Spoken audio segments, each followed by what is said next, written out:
Welcome to Nginx Advanced Mastery Lesson 1.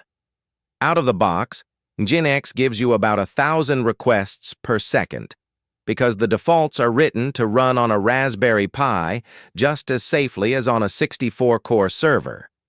With 8 lines of config and the kernel limits raised, that same VM does 50,000. We're going to pull 4 levers to get there: worker processes, worker connections, the events block, and the I/O directives, sendfile and TCP and no push. Measured, not guessed. Here are the 4 levers, side by side. 1. Worker processes auto. 1 worker per CPU core. Because more workers past your core count, just burn cycles on context switches. 2. Worker connections, raised from the default 512.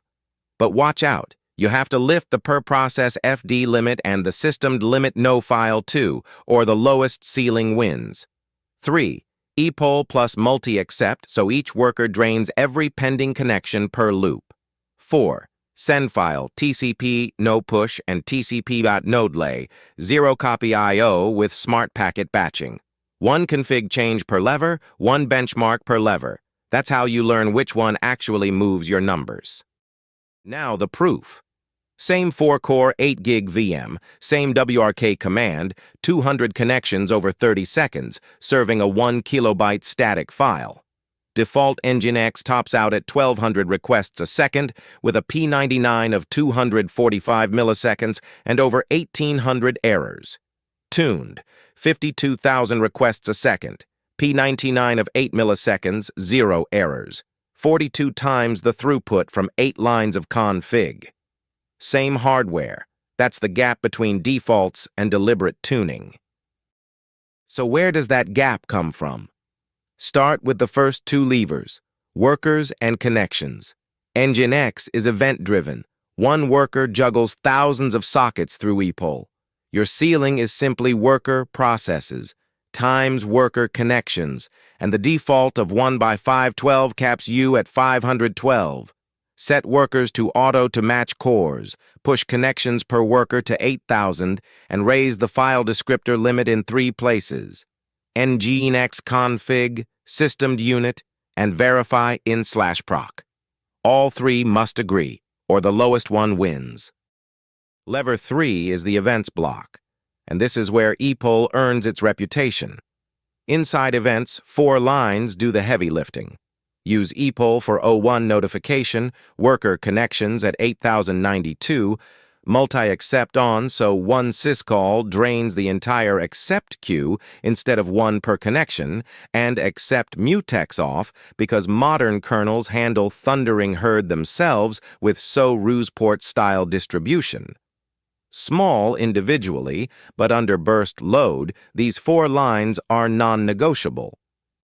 Lever 4 moves us into I/O, where 3 directives talk directly to the kernel TCP stack. Send file copies file data straight from disk to socket without bouncing through user space. Pure 0 copy, huge for static content.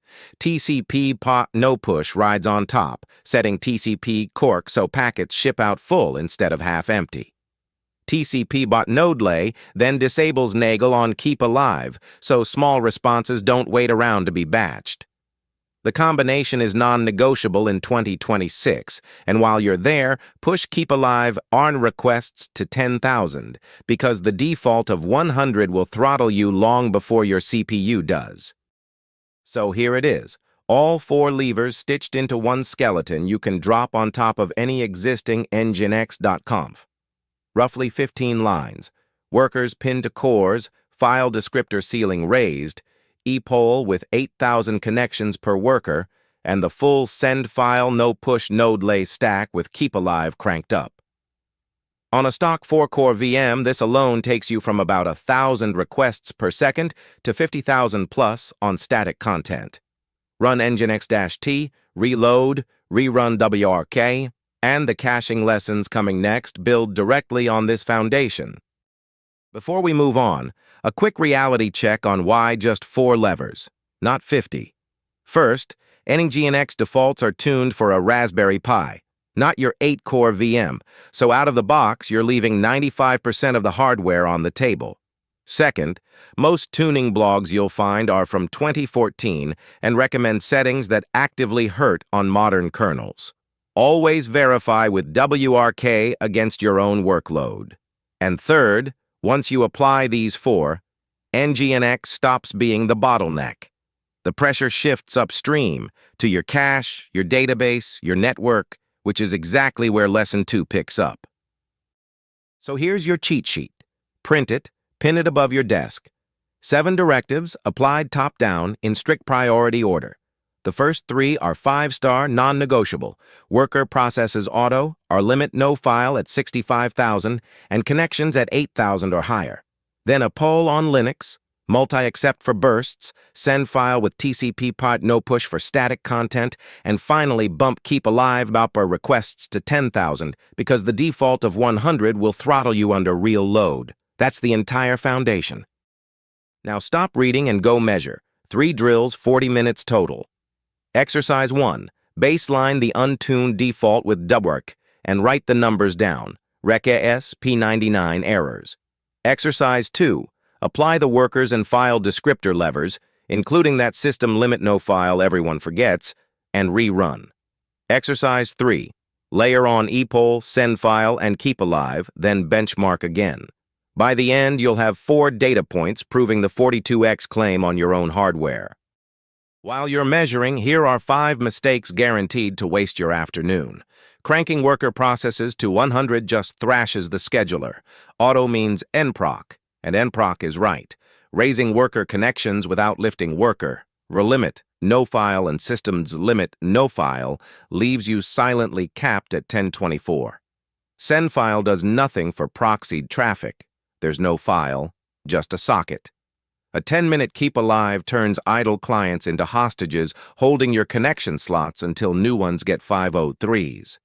And the meta mistake, tuning without WRK before and after. Placebo is real, data not feel. That's lesson 1.